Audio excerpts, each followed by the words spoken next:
Friends, Manish को मनीष परी गढ़ी थाए भगवत गीता। जीवन में बंचिबार सठिक मार्ग दे थाए भगवत गीता।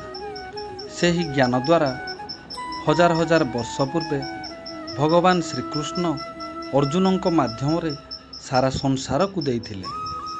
भगवत गीता को पढ़ी आज मध्य स्वामी विवेकानंद, महात्मा गांधी, स्वामी शिवानंद को भली अनेक लोक जीवन जीवार कला शिखती। फ्रेंड्स, आसंतु जानिबा भगवत गीतार केतेक अमूल्य विचार जहा जीवन को बदलाई देई परिबे। जिए निजर मन को नियंत्रण रे रखिपारे नाही, सेमानंक मन ही तांकर सबुठारु बड़ शत्रु होइथाए। जेउ मनुष्यर मन तार नियंत्रण रे नाही, सेई मनुष्यर नियंत्रणर संसार रे कौनसी वस्तु ही हुए नहीं। जीवन भविष्यत रे अछि ना अतीत रे अछि, जीवन तो एही मुहूर्त रे अछि। तुमे निजे निजर सबुठारु भल मित्र अट एवं निजर बड़ शत्रु भी अट।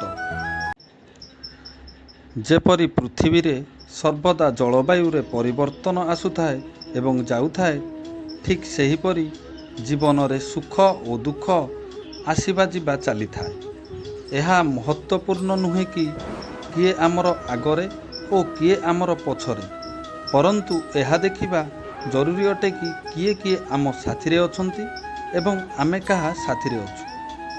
आपण जहा चाहिबे होई परिबे जदि विश्वासर सहित निजर कार्य रे लागी रहिबे। काहेकि व्यर्थ रे चिंता करूछ, काहाकू डरुछ, केही तुमको मारी पारिबे नाही।